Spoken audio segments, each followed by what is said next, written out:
Good evening बच्चों। Good evening sir. Good evening. Good evening sir. Good evening sir.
हाँ तो बच्चों, हम लोग सर्किट कर रहे थे और व्हीट स्टोन ब्रिज हम लोगों ने कर लिया था। उसके बाद तीन बहुत ही इम्पोर्टेंट इंस्ट्रूमेंट्स हैं जो तुम लोग पूछते हो, और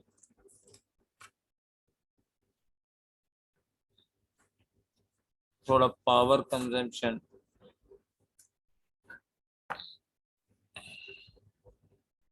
तो देखो, आज हम लोग पहले मीटर ब्रिज करते हैं, है ना।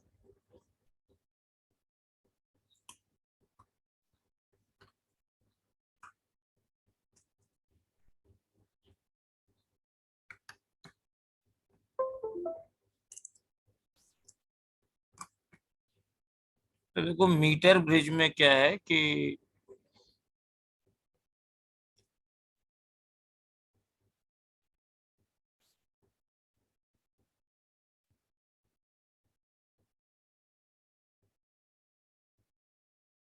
मीटर ब्रिज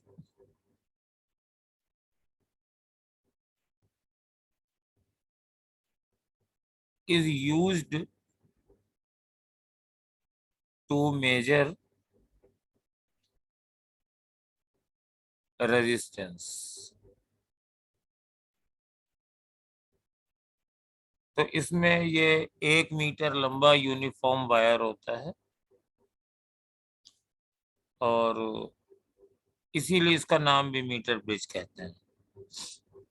सर ये मेजर बड़ा वाला होगा या मेजर नापने वाला होगा?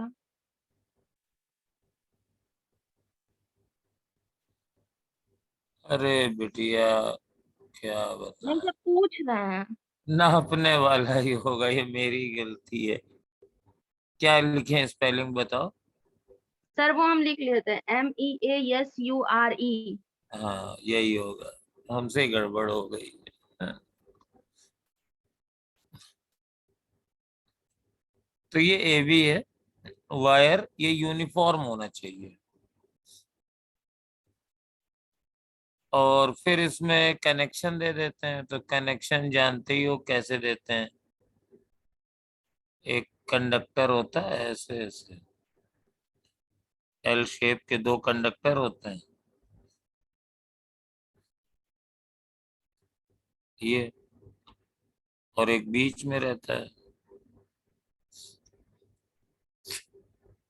तो यहाँ पे जो स्लॉट लगे रहते हैं, तो एक में अननोन रेजिस्टेंस डाल देते हैं एक्स, अब ज्यादातर लेफ्ट में डाल देते हैं, तो ये एक्स अननोन रेजिस्टेंस लगा दिए। This is unknown resistance. और यहाँ पे एक स्टैंडर्ड रेजिस्टेंस डाल देते हैं जिसकी वैल्यू हमें मालूम होती है।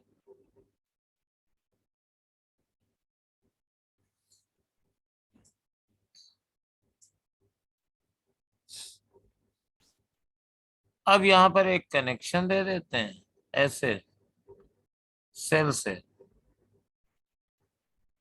और यहाँ से एक गैल्वेनोमीटर ले करके ऐसे जॉकी लगा देते हैं।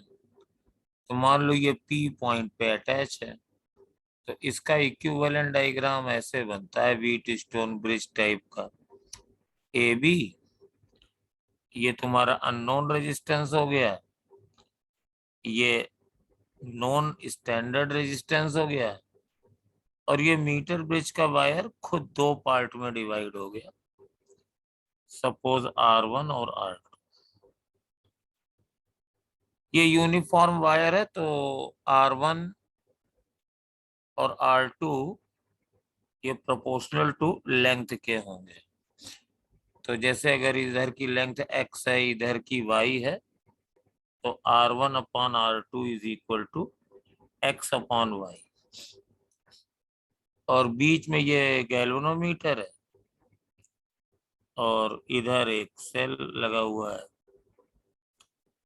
तो जब आप इसको स्लाइड करोगी तो x और y का रेशियो बदलेगा, और जब ये रेशियो x और s के रेशियो के बराबर हो जाएगा तो गैल्वेनोमीटर से करंट नहीं फ्लो करेगी, तो नल पॉइंट उसे बोलते हैं। तो नल पॉइंट पर क्या होगा, x अपॉन एस बराबर R1 अपॉन R2, और ये रेशियो x अपॉन y के बराबर है। और चूंकि इसकी लेंथ 1 मीटर रहती है और रेशियो है, तो अगर ये x सेंटीमीटर है तो वो y 100 माइनस x हो जाएगी। तो x बराबर हो जाएगा standard resistance x upon 100 minus x। ये इसका स्टैंडर्ड फॉर्मूला है। रेजिस्टेंस निकल आया जो हमें नहीं मालूम था। अब अगर इसका स्पेसिफिक रेजिस्टेंस निकालना है तो उठाइए एक स्क्रू गेज, उससे इसका डायमीटर नाप लीजिए, एक लेंथ नाप लीजिए स्केल से, और फॉर्मूला लगा दीजिए x बराबर रो, लेंथ तुमने नाप ली है l, और पाई d स्क्वायर बाई 4 डायमीटर नाप लिया है, तो मटेरियल का स्पेसिफिक रेजिस्टेंस भी निकल आएगा। तो कुल मिला के मीटर ब्रिज का ये बहुत ही सिंपल सा कॉन्सेप्ट है जिसको कि हम लोगों ने किया, और इस पर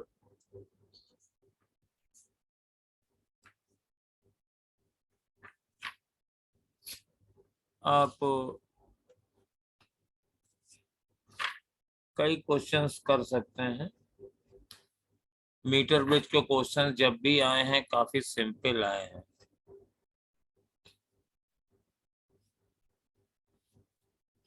तो एक क्वेश्चन हम लेते हैं, सपोज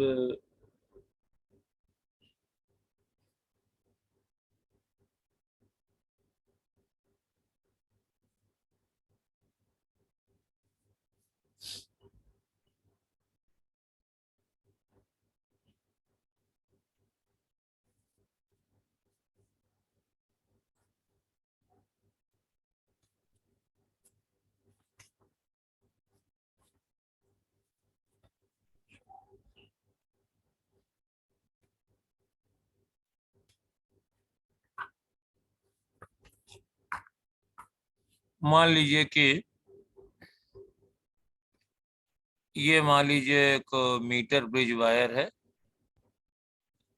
और 10 ओम स्टैंडर्ड रेजिस्टेंस के साथ एक अननोन रेजिस्टेंस एक्स है।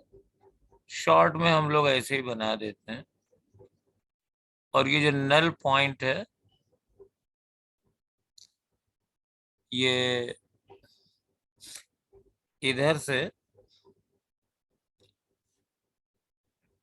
किसी डिस्टेंस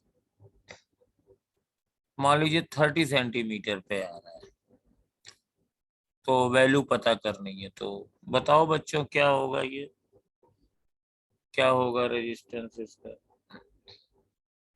अननोन वाला। तो बहुत सिंपल है, फार्मूला लगा दो। x अपॉन 10 बराबर 30 अपॉन 100 माइनस 30। तो x बराबर 30 इंटू 10 अपॉन 70।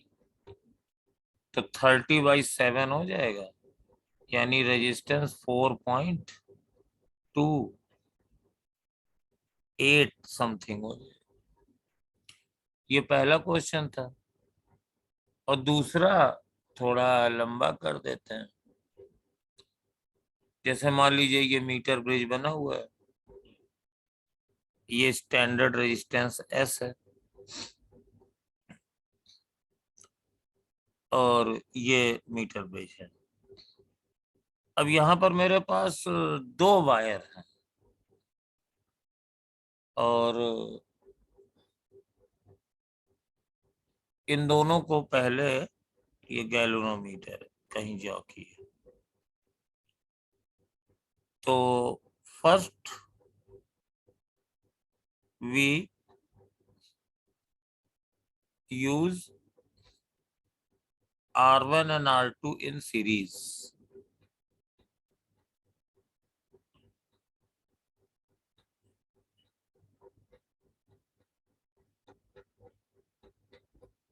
तो ये नल पॉइंट मिलता है 80 सेंटीमीटर पे।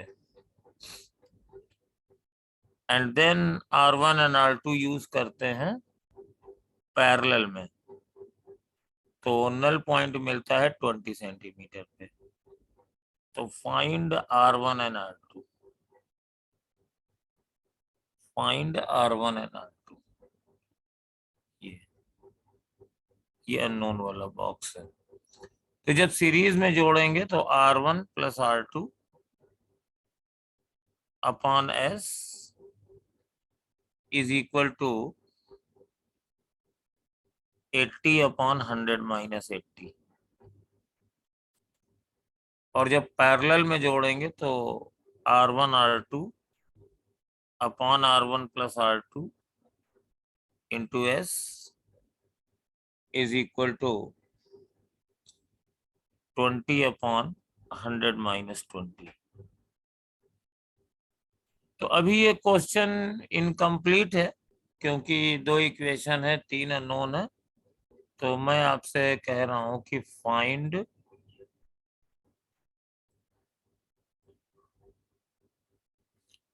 इसमें एस आपको देना पड़ेगा, इसमें आपको एस देना पड़ेगा क्योंकि उसके बिना ये सॉल्व नहीं कर पाएंगे। तो सपोज एस बराबर 10 है, एस बराबर 10 दिया हुआ है, तो तुम्हारे पास R1 प्लस R2 भी आ गया। 80 इंटू 10 अपॉन 20 तो 40। और R1 R2 भी आ जाएगा, ये 20 अपॉन 80 और R1 प्लस R2 40 आया था और S 10 आया था। S तो 10 दिया ही हुआ है, तो दैट इज इक्वल टू ये 2 आया और ये 10 100 आ गया। R1 R2 is equal to 100। अब जब ये दोनों मालूम होगा तो हमें R1 और R2 की वैल्यू मिल जाएगी। कई तरीके से निकाला जा सकता है क्वाड्रेटिक बना के। तो बेस्ट ये रहता है कि R1 माइनस R2 बराबर under root R1 plus R2 का स्क्वायर। तो 40 का स्क्वायर 1600 माइनस 400, ए स्क्वायर ए प्लस बी का होल स्क्वायर माइनस 4ab। तो यह क्या 1200, तो अंडर रूट 1200, तो ये हो जाएगा 400 इंटू 3, तो 20√3 आ गया। तो R1 plus R2 is equal to 40 और R1 minus R2 is equal to 20√3। तो 2R1 इज इक्वल टू, इनको ऐड कर दीजिए, 40 प्लस 20√3। हाँ हाँ हेलो, हाँ गुड इवनिंग। हाँ अच्छा भाई, आपको भी। मेरी क्लास चल रही है ऑनलाइन।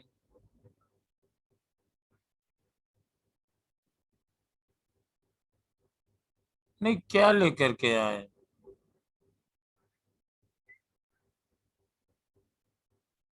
हमारी क्लास है बेटा 7 बजे तक। हाँ बता दो सर से कि वो सर क्लास ले रहे हैं। हाँ ठीक।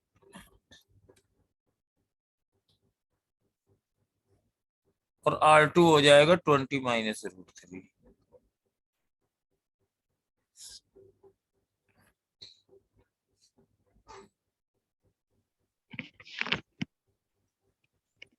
ओके, तो इस टाइप के ही क्वेश्चन बनते हैं। और नेक्स्ट है पोटेंशियोमीटर। इसमें तुम लोग थोड़ा कंफ्यूज रहते हो। सर हाँ मीटर ब्रिज पे ये क्वेश्चन है, सेंड करें क्या सर? करो करो, लेकिन तुम्हारी क्लास की आज स्ट्रेंथ बहुत कम है यार। सर हम्म आप पीछे जाइए, इक्वेशन ये वाला 2R1 is equal to 20 plus √3। हाँ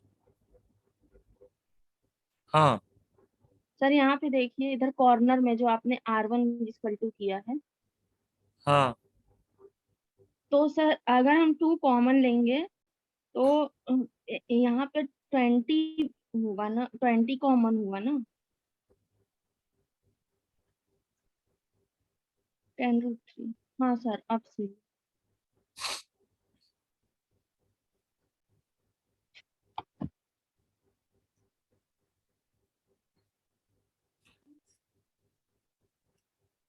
हाँ, एक मीटर ब्रिज का क्वेश्चन और आया है।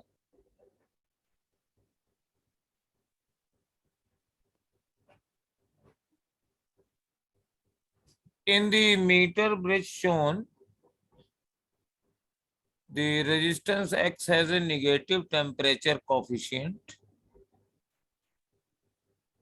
of resistance, neglecting the variation in other resistors when current is passed for some time in the circuit, balance point should shift towards। तो बहुत अच्छा क्वेश्चन है।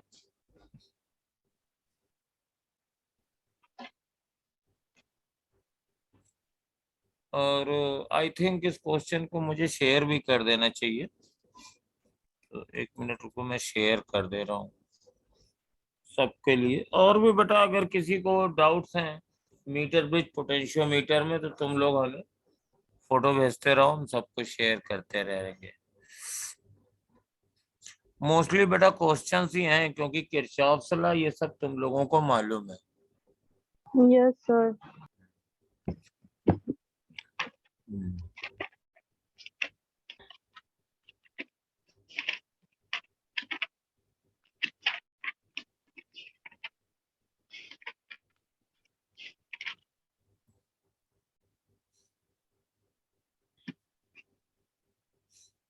चलो अभी वो डाउनलोड हो रहा है, अभी क्वेश्चन बताएंगे, हो जाने दो उसे, तब तक हम लोग थोड़ा सा आगे बढ़ते हैं। पोटेंशियोमीटर में ये एक बड़ा सा यूनिफॉर्म वायर होता है, ये यूनिफॉर्म वायर है, और यहाँ पर एक स्टैंडर्ड सेल लगा देते हैं, ई और आर, इसको हम ई नॉट और आर नॉट कह दे रहे हैं ना? और यहाँ पे एक रियोस्टेट लगा देते हैं, इस रियोस्टेट को हम एस कर दे रहे हैं, इसका रेजिस्टेंस मालूम होता है। तो बेटा जब ये पोटेंशियोमीटर बन जाता है तो इससे कुछ करंट फ्लो करने लगती है। तो ये करंट ऐसे चल रही है, ऐसे। तो कितनी करंट बहेगी, इस पॉइंट्स को हम ए बी मान लेते हैं। तो I is equal to E not upon, और इस पोटेंशियोमीटर वायर का भी कुछ रेजिस्टेंस होगा, उसको R मानते हैं। तो R plus S plus R not, और उससे ए बी के बीच में एक पोटेंशियल डेवलप हो जाएगा। तो voltage across A B is equal to I into इसका resistance, that is E not upon R plus S plus R not, और इसको आर से मल्टीप्लाई कर दो। अब देखो ये पोटेंशियल इधर से चल रहा है, तो यहाँ का पोटेंशियल तो ई है, और लगातार इधर गिरता जा रहा है। तो ये यूनिफॉर्म होने की वजह से कॉन्स्टेंटली गिरता है। तो ए बी के बीच का जो पोटेंशियल ड्रॉप है वो इसके बराबर है, और अगर इसको हम इसकी लंबाई से डिवाइड कर दें तो उसको बोलते हैं पोटेंशियल ग्रेडियंट।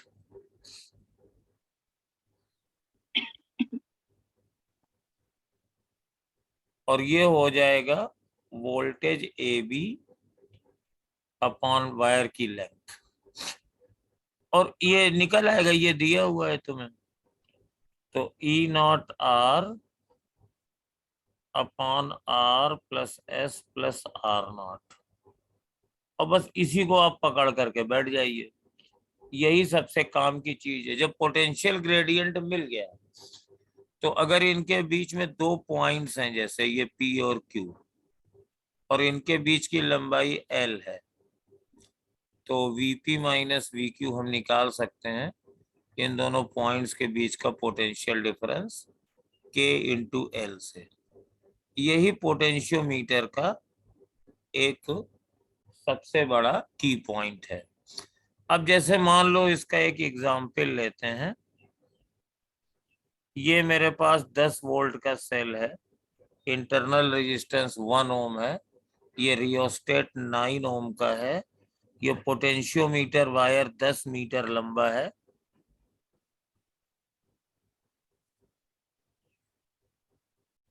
और इसका रेजिस्टेंस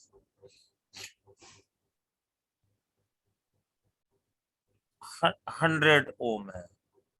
तो इसमें बताना है कि पोटेंशियल ग्रेडियंट कितना डेवलप होगा, बताओ निकाल के।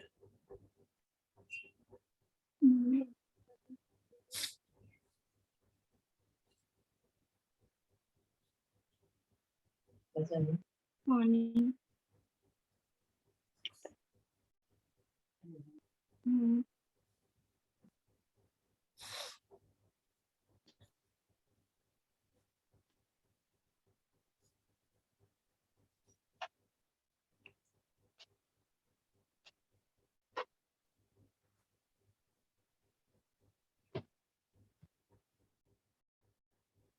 सर 1 आएगा। नहीं 1 नहीं आएगा। सो 10/11।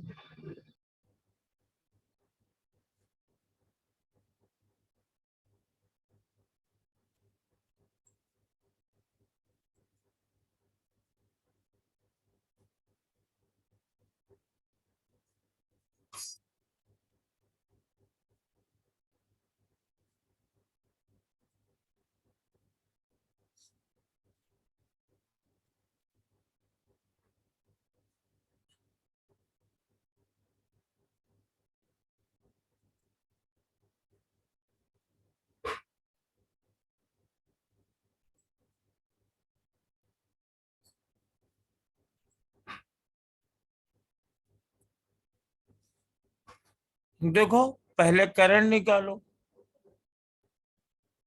10 अपॉन ये 100 ओम का है, 10 अपॉन 100 प्लस 9 प्लस 1, तो ये आ जाएगा 100 अपॉन 110। तो इसके बीच में जो पोटेंशियल होगा वो कितना हो जाएगा, VAB, वो हो जाएगा 10 इंटू 100 अपॉन 110। तो ठीक है, ये एक 10 कट गया, तो पोटेंशियल ग्रेडियंट हो जाएगा 100 अपॉन 11 और डिवाइडेड बाई 10। तो 10/11, ये आंसर सही था, लेकिन बेटा वोल्ट पर मीटर बोल देना, यूनिट बोल यस देना, सर, वोल्ट पर। Yes sir. चलो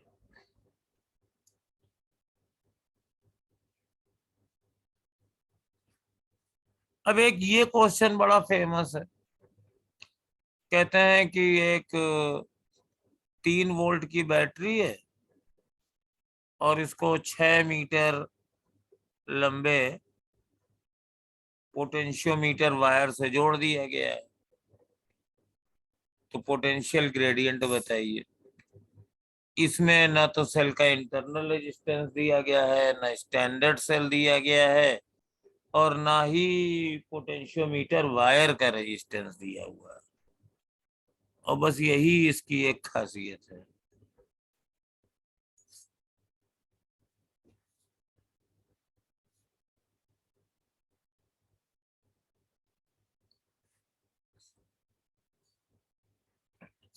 तो इसमें खासियत कुछ नहीं है। सपोज पोटेंशियोमीटर वायर का रेजिस्टेंस R मान लो, ये मैटर नहीं करेगा।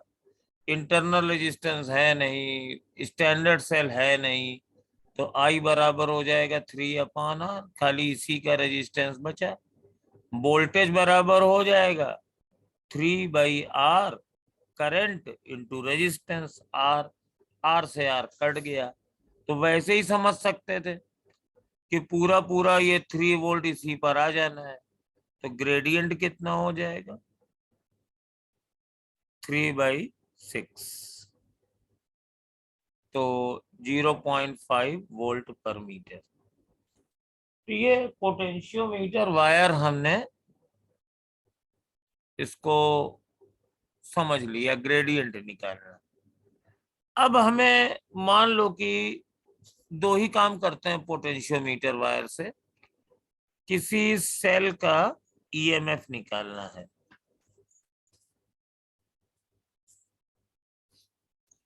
तो सेल का ईएमएफ निकालने के लिए क्या करते हैं, नेक्स्ट पेज पे चलते हैं। तो ये हमने पूरा ले लिया, बना लिया तमाशा। ये ई है, ये आर है, सब कुछ है, और ये रियोस्टेट भी है एस। ये पोटेंशियोमीटर वायर है और सेल को लिया ऐसे। सपोज ये सेल ई है, ऑफ कोर्स इसका कुछ इंटरनल रेजिस्टेंस भी होगा, और इसको ऐसे जोड़ देंगे गैल्वेनोमीटर के थ्रू, और वही नल पॉइंट ले लेंगे। नल पॉइंट ले लेंगे।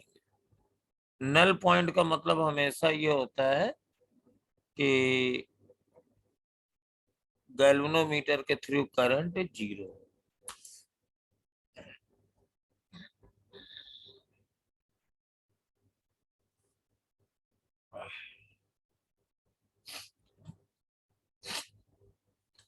तो इसका एक पोटेंशियल ग्रेडियंट हमने निकाला था।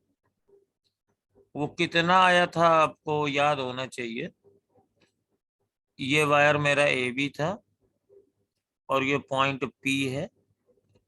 तो जब ये नहीं लगाया था तो ग्रेडियंट आया था मेरे पास, तब इसको E0 R0 कहा था। तो करंट हो गई थी E0 R plus S plus R0 into R। ये करंट हो गई, ये वोल्टेज हो गया, और इसकी लेंथ से डिवाइड कर दिया।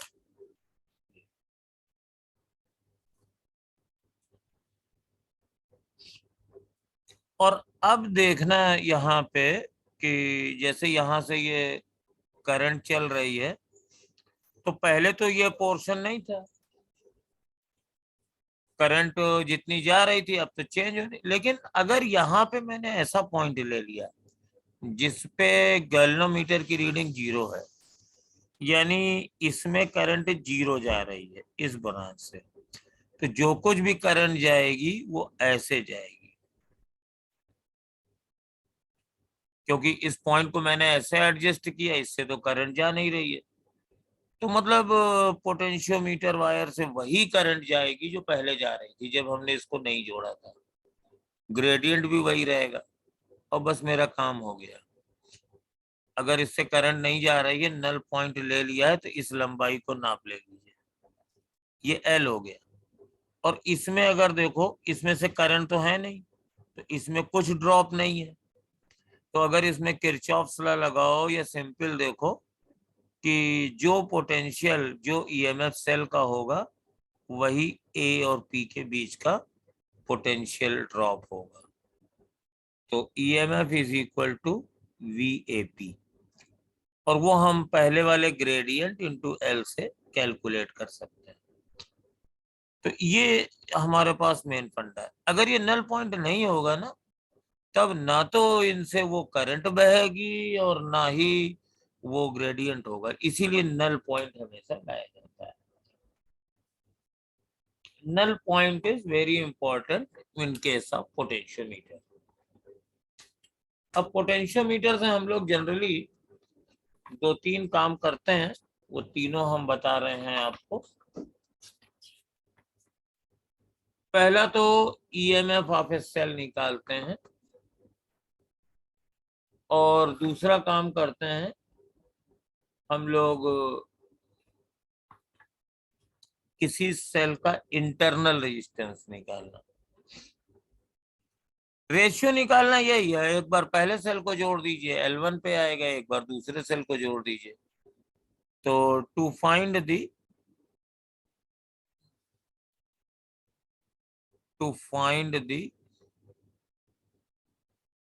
EMF ऑफ ए सेल,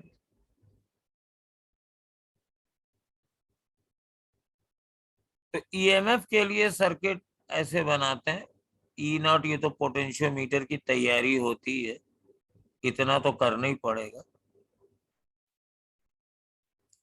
ये वायर हो गया, ये ए बी हो गया, और यहाँ पे जब सेल जोड़ेंगे ना ये ऐसे, तो इसका ईएमएफ ई है, इंटरनल रेजिस्टेंस आर है, तो यहाँ पे बेटा इसके साथ एक एक्सटर्नल रेजिस्टेंस कोई और शंट कर देंगे। तो सपोज उसको हम कुछ बोल दे रहे हैं, क्यू बोल दे रहे हैं, सपोज इस रेजिस्टेंस का नाम है क्यू, और तब यहाँ से गैल्वेनोमीटर लेते जाते हुए नल पॉइंट लेंगे, और यहाँ पे बेटा एक वो भी जोड़ देंगे, मतलब क्या कहते हैं,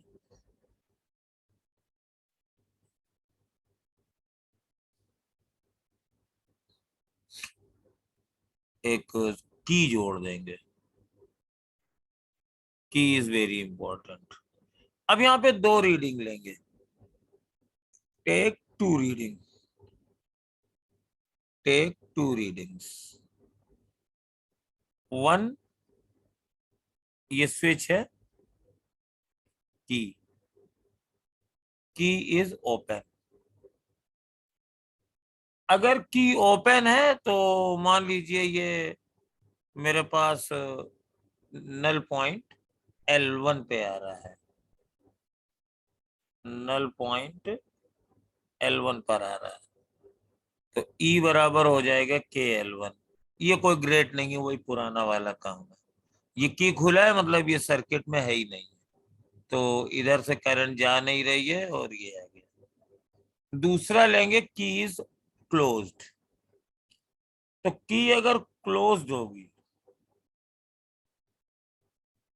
तो बेटा ये जो सेल है इसमें से तो करंट जा नहीं रही है, लेकिन इस सर्किट में करंट जा रही है ऐसे। तो इसका जो टर्मिनल वोल्टेज होगा वो ये नापेगा। तो V बराबर KL2। और टर्मिनल वोल्टेज आप इस सर्किट में जानते ही हो, टर्मिनल वोल्टेज क्या होता है। टर्मिनल वोल्टेज का फॉर्मूला भी हमने बताया था। टर्मिनल वोल्टेज सपोज इस वाली ब्रांच में जब ये की क्लोज है, इसमें करंट I डैश है, तो टर्मिनल वोल्टेज बराबर I डैश क्यू हो जाएगा। और टर्मिनल वोल्टेज बराबर एक चीज और भी होती है, V इक्वल टू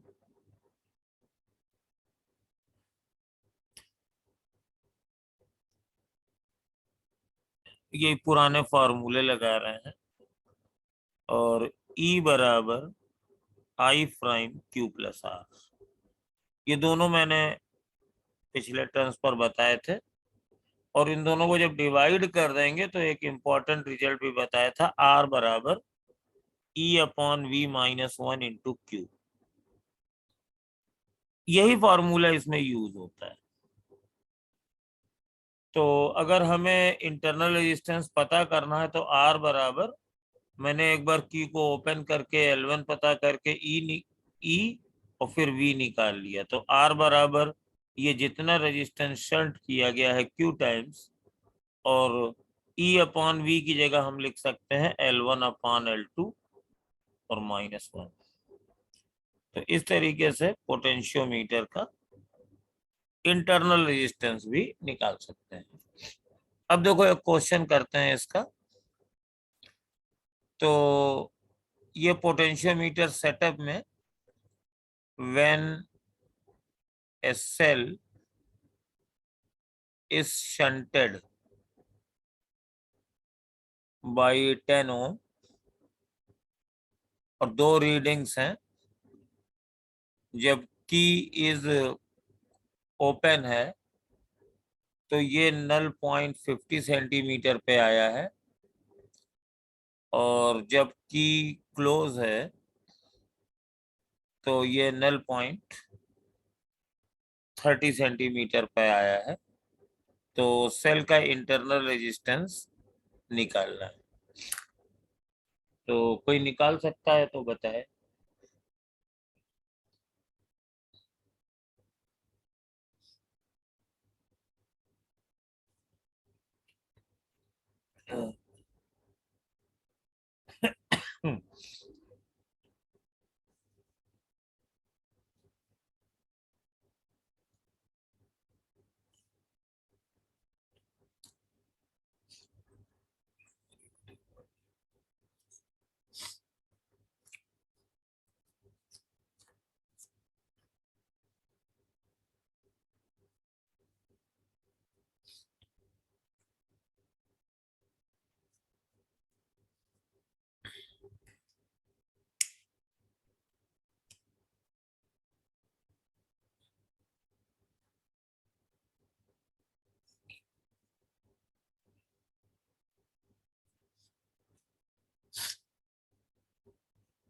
एक आंसर भी आ गया है प्रियंवदा आर्या का। सही है बेटा, सीधे फॉर्मूला लगाना है।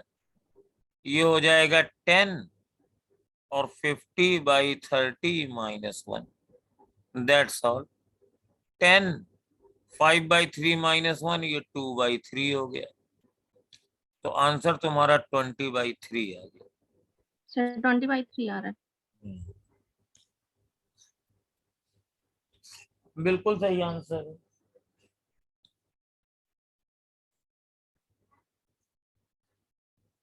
अब देखो एक क्वेश्चन और लेते हैं, ये थोड़ा सा यूनिक टाइप का क्वेश्चन है।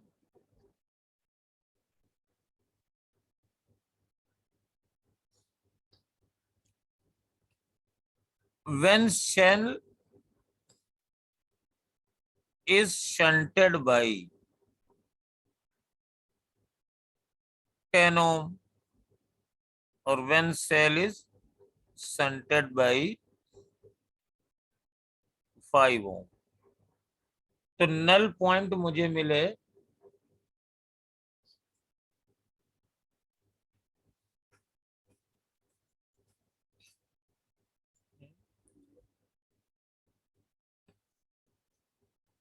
सपोज हो सकता है आंसर गलत भी आए, मैं अपने मन से बना रहा हूँ क्वेश्चन। तो पहली बार नल पॉइंट मिला 25 सेंटीमीटर पे, और दूसरी बार मिला मेरे पास 20 सेंटीमीटर पे। तो find the internal resistance of cell.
और भी लोग आंसर दो बेटा, सब लोग एक ही आदमी आंसर दे रहा है बार बार। और भी लोग आंसर दें।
हाँ, एक ही आंसर आ रहा है, बाकी लोग शायद देंगे भी नहीं।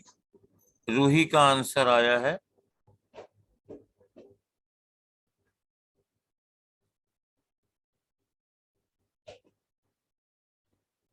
ये जो फॉर्मूला है इंटरनल रेजिस्टेंस बराबर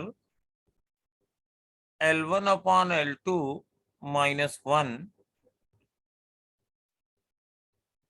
ये इसमें L1 है जब की ओपन थी, और यहाँ पर लेंथ जरूर दो दी गई है, लेकिन दोनों क्लोज वाले में है। अगर ओपन करके हम लेंगे तो वो हमें मालूम ही नहीं है। तो लेट बैलेंस पॉइंट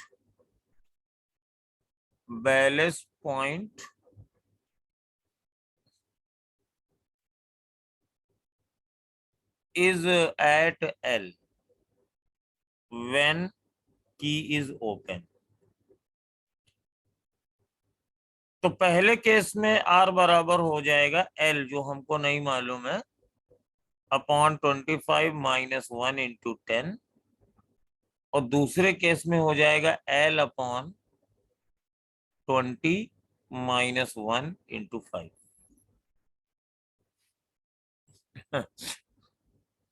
L हमें मालूम ही नहीं है, दोनों की सिचुएशन दो बार दी गई है। अब यहाँ पे आप इसको कर सकते हैं। यहाँ पर देखिए ये आर की वैल्यू तो वही रहेगी, वो तो बदलेगी नहीं।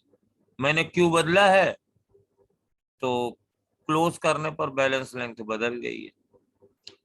तो यहाँ पे 2 आ गया है, ये 5 कट गया है, तो ये आ जाएगा 2L/25 -2 is equal to L/20 -1।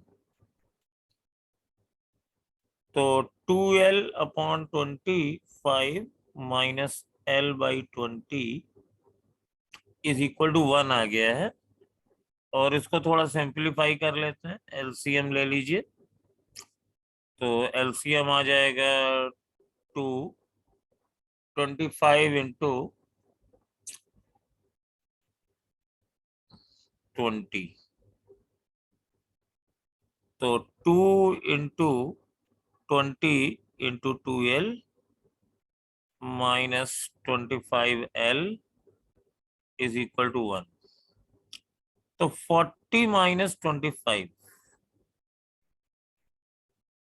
40 -25L, तो 15L is equal to 25 into 20।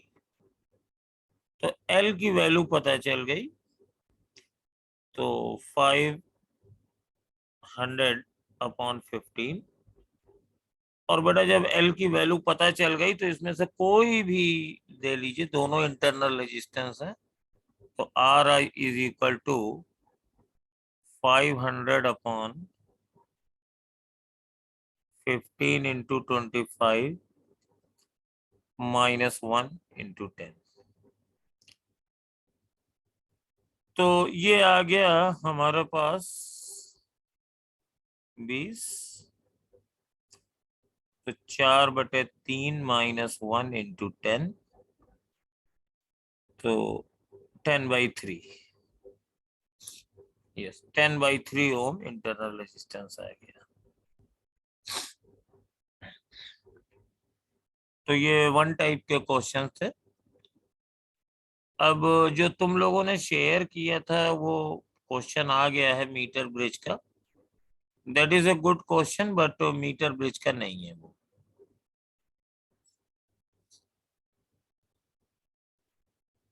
हालांकि वो मीटर ब्रिज ही बोला गया है, लेकिन वो इनफैक्ट मीटर ब्रिज का क्वेश्चन नहीं है। और वो क्वेश्चन ये है,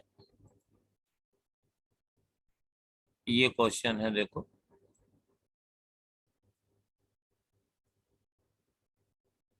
बहुत ज्यादा क्लियर नहीं है, लेकिन फिर भी करते हैं इसे।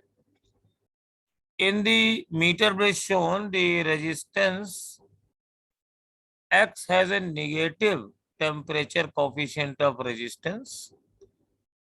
तो ये जो X है इसका टेम्परेचर कोफिशिएंट्स अल्फा जो है वो निगेटिव है, यानी इसमें से करंट बहेगी, टेम्परेचर बढ़ेगा, तो इसका रेजिस्टेंस कम होगा।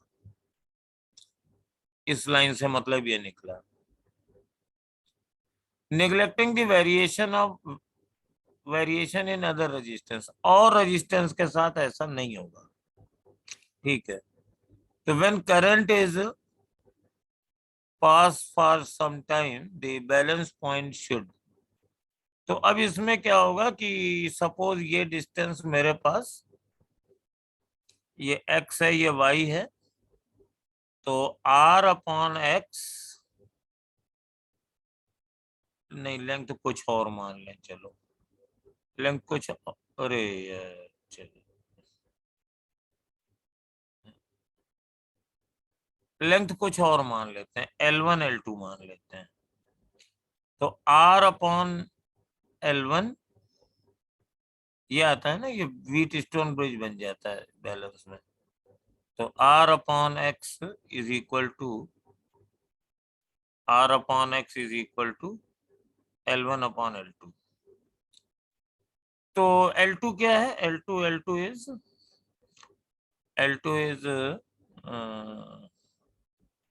L1 -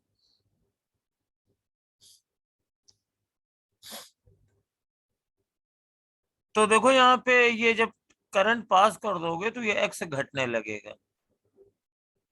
तो अगर एक्स घटने लगेगा तो इसका मतलब क्या हुआ, L2 डिक्रीज होगा। तो जितना ज्यादा L2 डिक्रीज होगा तो ये बैलेंस पॉइंट उधर जाता रहेगा, क्योंकि ये वाली लंबाई एक्स को रिप्रेजेंट कर रही है। तो since resistance of x is decreasing तो L2 विल डिक्रीज, तो ये balance point will shift towards B, that will be the right answer.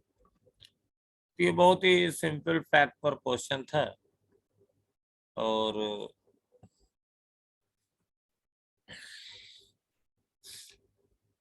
इसी तरीके के और भी क्वेश्चंस बन सकते हैं छोटे छोटे। अब देखो एक हम लोग लेते हैं, इसमें क्वेश्चन आते हैं सर्किट में ही आते हैं, वो होते हैं वोल्ट मीटर और अमीटर वाले।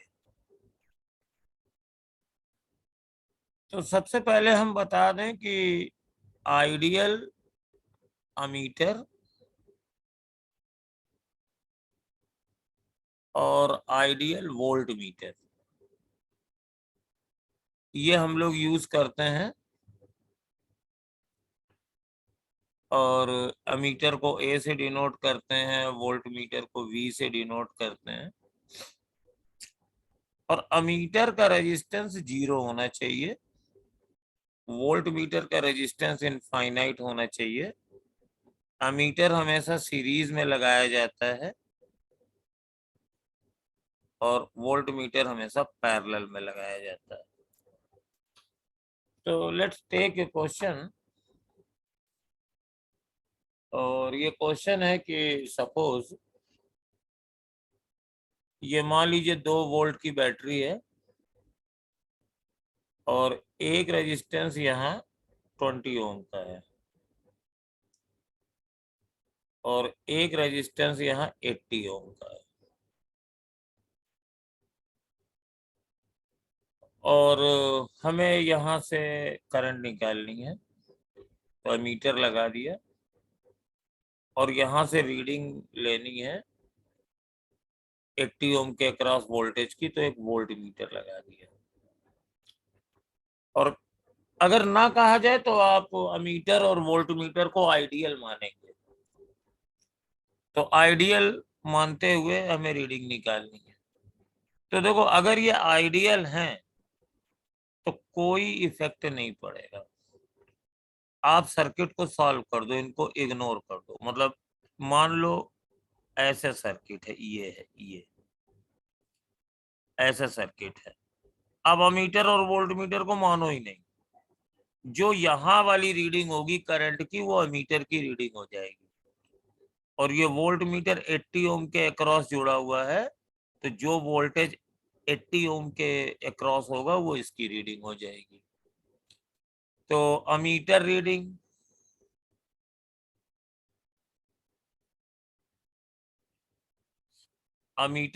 Is current.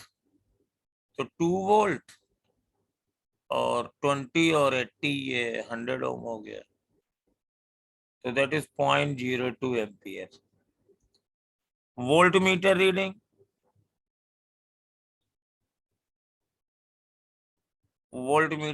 इज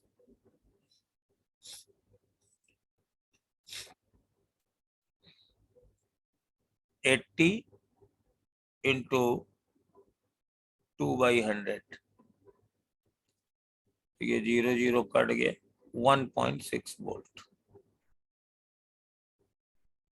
तो कुछ करना ही नहीं है, डिफरेंट ब्रांच में वोल्टेज और करंट की वैल्यूज निकालनी है, अगर अमीटर और वोल्टमीटर आइडियल है तो।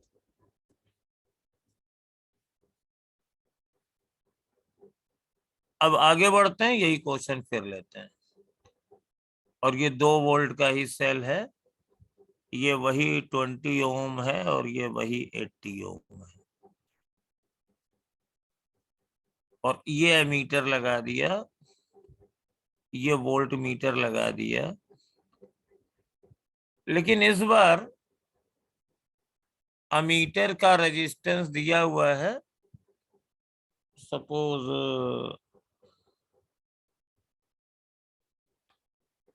10 ओम और वोल्ट मीटर का रेजिस्टेंस दिया है 80 ओम। अब ये अमीटर नहीं रहे, अब ये आइडियल नहीं है, इसका रेजिस्टेंस इनफाइनाइट नहीं है, इसका रेजिस्टेंस 0 नहीं है। तो अब ये सर्किट इस तरीके से बनेगा, 2 वोल्ट, अमीटर की जगह अमीटर का रेजिस्टेंस लीजिए, हम ऐसे अमीटर लिख दे रहे हैं, और ये 20 ओम, ये 80 ओम,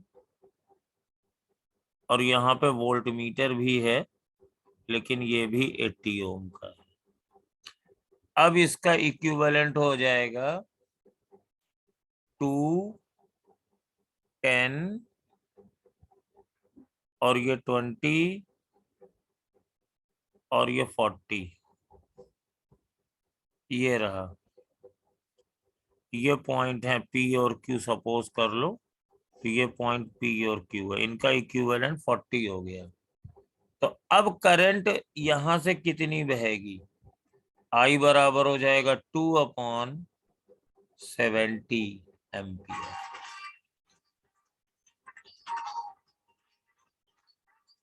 रीडिंग बदल गई, रीडिंग चेंज हो गई।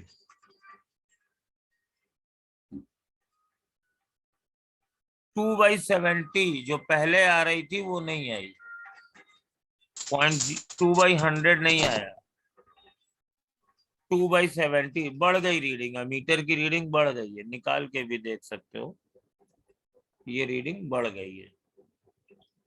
ये कोई हार्ड एंड फास्ट नहीं होता है कि बढ़ गई कि घट गई, लेकिन वो देखना पड़ता है, लेकिन रीडिंग वो नहीं रही, पहले 2/100 थी।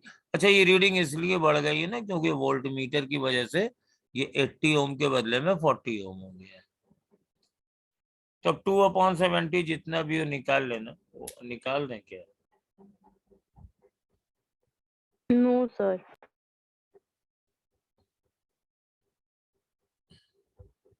2/70, तो ये 0.0285 आ रहा है, 0.0285 एम्पियर। और ये जो वोल्टेज है, ये इस वोल्ट मीटर की रीडिंग, तो वो P और Q के बीच का है, तो दैट इज 40 इंटू करंट, तो यही है 2/70, तो ये कट जाएगा, 4 दूनी 8/7, तो 1.1 और 4 वोल्ट के लगभग अप्रोक्स आ जाएगा। तो जब भी ये वोल्ट मीटर के रेजिस्टेंस दिए जाए तो वोल्ट मीटर वोल्टेज नापता है, मीटर करंट नापता है, इसी तरीके से हम लोग चलते हैं। और ये सिर्फ सर्किट के ही क्वेश्चन है और इसमें कोई खास बात नहीं है, और बस थोड़ा ध्यान में रख के करना पड़ता है।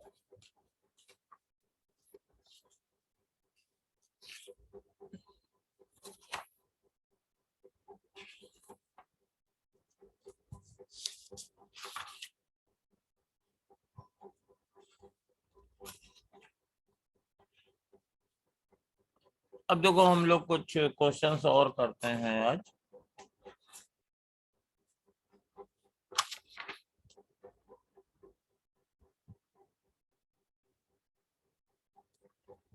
बहुत इजी क्वेश्चन है, कोई वैसे भी आप लोगों में कोई बहुत कठिन क्वेश्चंस आते भी नहीं है।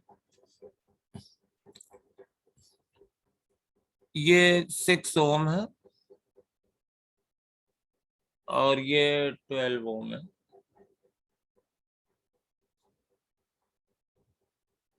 और ये 4 ओम है।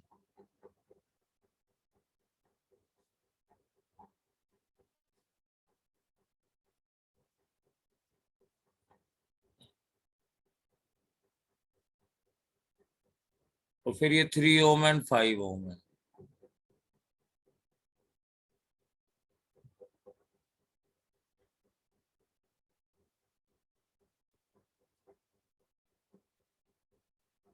और एक ऐसे बैटरी ई लगा दी गई।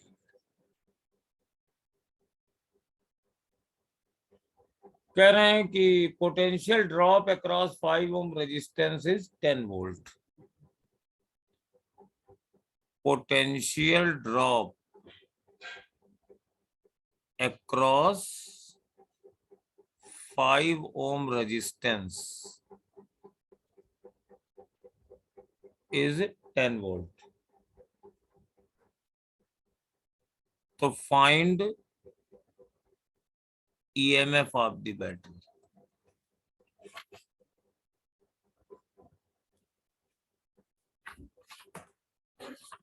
तो अच्छा क्वेश्चन है काफी, और कोई बहुत कठिन भी नहीं है, ऐसी बात भी नहीं है। तो इसको देखो, करने का सिंपल तरीका ये है कि इसके अक्रॉस वोल्टेज दिया हुआ है 10 वोल्ट। तो अगर हम इसके लिए ओम्स लॉ लगाएं, बैटरी तो इधर से ही करंट देगी, ऐसे जाएगी ऐसे जाएगी, फिर दो पार्ट में बटेगी, फिर इधर जाएगी फिर इधर जाएगी, फिर ऐसे ऐसे बटेगी, ठीक है ना। तो इसमें तुम्हारे पास जो है ये करंट निकल 2 आएगी एम्पियर 2 एम्पियर की इस डायरेक्शन में। तो इस पूरी ब्रांच में 2 एम्पियर ही रहनी है। तो ईएमएफ तो बेटा यहीं से निकल आया, क्योंकि इंटरनल रेजिस्टेंस तो है नहीं उसका कुछ। तो अगर इस पॉइंट को ए मान लो, इसको बी मान लो, तो वी ए बी या V A minus V B is equal to E होगा। और दैट इज, अगर इस ब्रांच को चूज करें तो टोटल रेजिस्टेंस है 8 और करंट है इसमें 2, तो आंसर 16 वोल्ट हो जाएगा। अच्छा, मान लो अगर इस ब्रांच में करंट पूछी जाए कि इसमें कितनी करंट जाएगी, तो वो भी निकल सकता है, कोई खास कठिन बात नहीं है। वोल्टेज इसके अक्रॉस भी 16 वोल्ट ही रहेगा। तो अगर इस वाली करंट को आई मान लें तो दैट इज 16 अपॉन, इन दोनों का पैरेलल कॉम्बिनेशन है, तो 12 इंटू 6 अपॉन 18 प्लस 4। तो ये आ जाएगा 6 3 जा 18 और ये 4 4 4 8, ये 2 एम्पियर की करंट हो जाएगी। तो ये 2 एम्पियर की आ गई। अब ये वाली करंट और फर्दर डिवाइड होगी ऐसे ऐसे, तो इनको डिवाइड करना जानते हो 2। अब इसमें करंट चाहिए तो 12 लो और नीचे इनके सम से जोड़ दो। इसमें करंट चाहिए तो 2 और इंटू 6 करो और दोनों के सम से डिवाइड कर दो, तो इसमें करंट आ जाएगी। चलिए एक और क्वेश्चन करते हैं।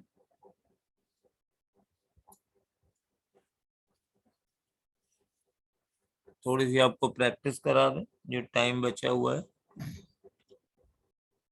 एक सर्किट बना हुआ है R2 R3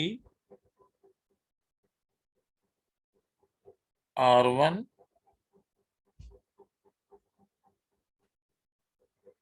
and R4।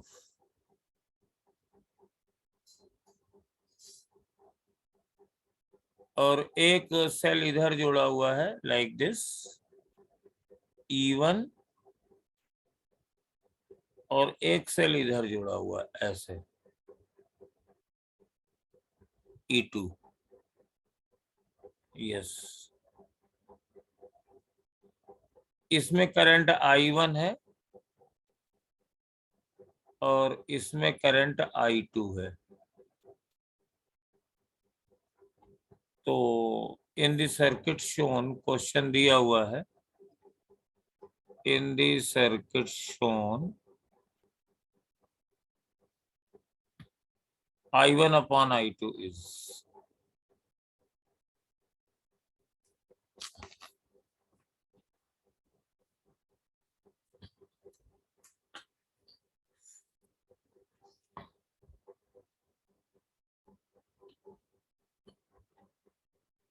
हालांकि इसमें ऑप्शन भी दिया हुआ है, लेकिन ऑप्शन हम नहीं दे रहे हैं, चलिए ऑप्शन भी दे रहे हैं।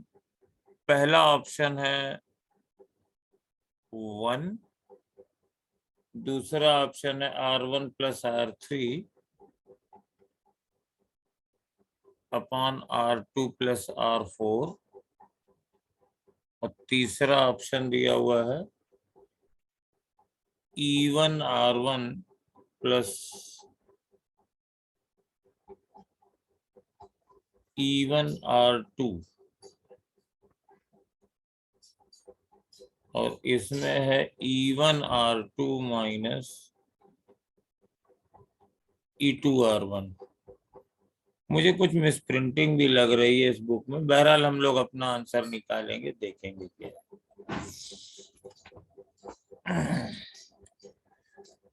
तो इसको कैसे किया जाए? नहीं आ रही है। हम्म?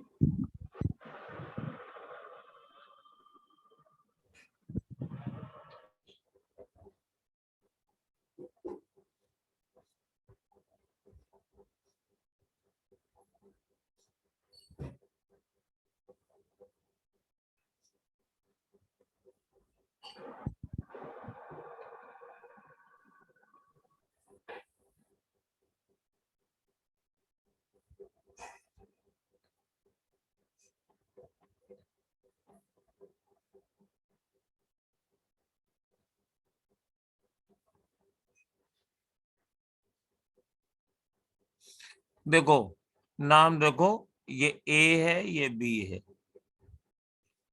ये C है और ये D है। देखो इन दोनों पॉइंट्स का जो पोटेंशियल डिफरेंस है, अगर हम इससे देखें तो बेटा यहाँ कुछ नहीं जुड़ा हुआ है ना, तो E1 हो जाएगा। तो इस वाली ब्रांच में करंट ऐसे जाएगी, ऐसे, और ये वाली वैल्यू होगी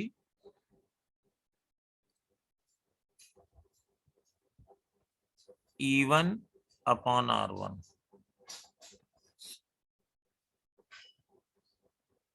अच्छा,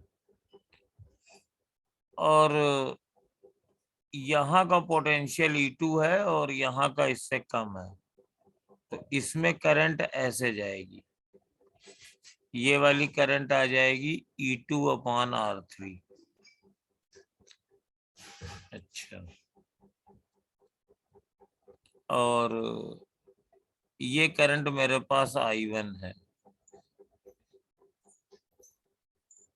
ये वाली करंट मेरे पास I3 है। अब कुछ इसमें कैलकुलेट करने की कैपेसिटी देखो, किरचॉफ्स लॉ वगैरह लगाओ। तो अगर इस पॉइंट पे हम किरचॉफ्स लॉ लगाते हैं तो इधर करंट जा रही है I1 और इधर करंट आ रही है E1 बाई R1, और सपोज ये वाली जो ब्रांच है ये E1 करंट I1 दे रहा है, तो I1 is equal to I1 minus E1 upon R1। Similarly मान लो ये वाली सेल जो है ये करंट I2 दे रहा है, तो इधर से जो करंट आ रही है ये मैंने I1 मानी है, और इधर से भी आ रही है, इधर से भी आ रही है, तो ये तीनों तो सेम डायरेक्शन में जा नहीं रही हैं। यहाँ किरचॉफ्स लॉ लगाएं तो I1 plus E2 upon R3 और प्लस I2 बराबर 0। ओके, यहाँ पे अगर देखें तो सेल ये करंट I1 दे रहा था, तो इधर से डेफिनेटली करंट I1 ही जाएगी, उसमें उतनी ही लौटेगी। तो यहाँ पर अगर किरचॉफ्स लॉ लगाएं तो ये तीनों आउट गोइंग है, नहीं तो ये इनकमिंग है। तो I2 is equal to E1 upon R1 plus I1, ये आ गया। अब इन दोनों को अगर हम देखें यहां पर, और अगर I1 की वैल्यू रख दें, तो I2 is equal to E1 upon R1 और plus I1 minus E1 upon R1। तो बेटा ये I2 बराबर I1, इसका आंसर फर्स्ट हो जाएगा। ये चलिए, ठीक ठाक क्वेश्चन था। और एक क्वेश्चन और करते हैं, अभी थोड़ा टाइम बचा हुआ है।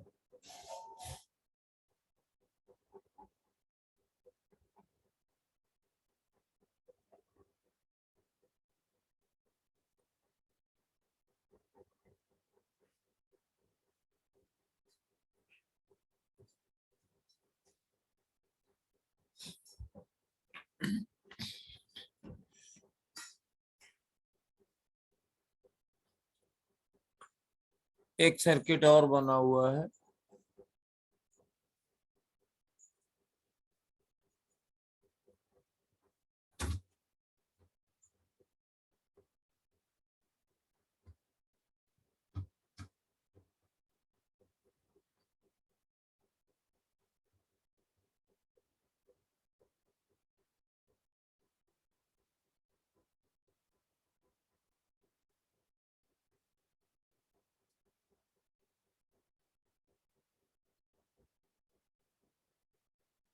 In the circuit shown,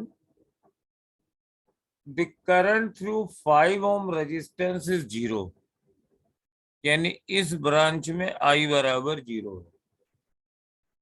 value of R पता करनी है। Find the value of R।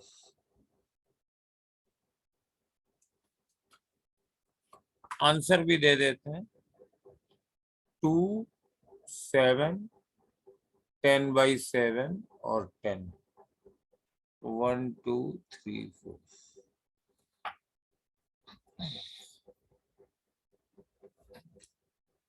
तो मान लीजिए ये पॉइंट्स, मान लीजिए ये A है और ये B है।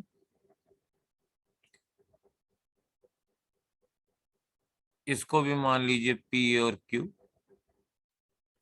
तो इसमें करंट 0 है, इसमें करंट 0 है। तो यानी जो कुछ भी करंट बह रही होगी इस बाहर वाले सर्किट में ही बह रही होगी। तो इधर से करंट मान लीजिए ऐसे जा रही है।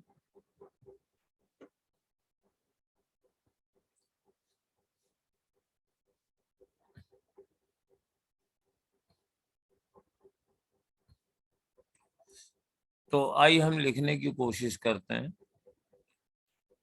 तो ये 25 है और इधर ऐसे जाएगा 30। तो 30 अपॉन R+2, ये करंट आई फ्लो कर रही है ऐसे, यूं यूं यूं ऐसे जा रही है ये, बस।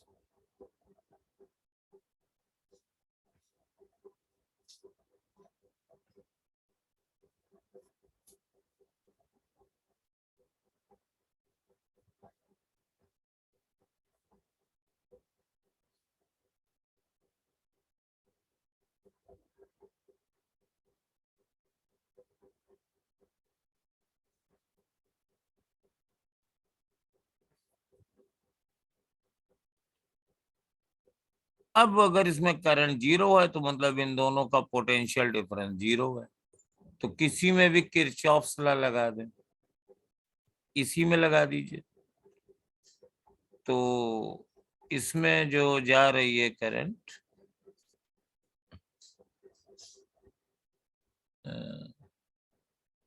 30 अपॉन R+2 इंटू R, और प्लस 25 इसमें ड्रॉप होगा, इसमें गेन होगा, बराबर 0। तो 30R is equal to 25R plus 2।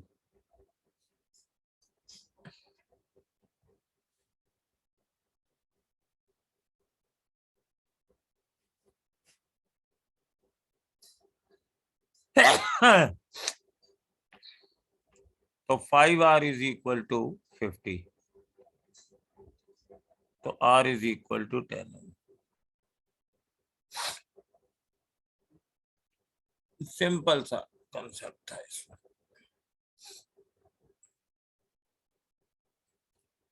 इसको करने के और भी तरीके हो सकते हैं, वो सोचने पे डिपेंड करते हैं, लेकिन उसमें ज्यादा टाइम बर्बाद नहीं करना चाहिए।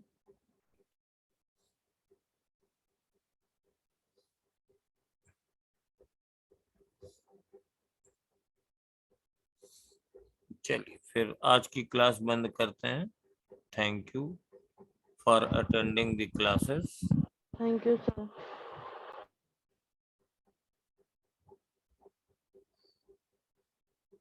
Thank you, sir.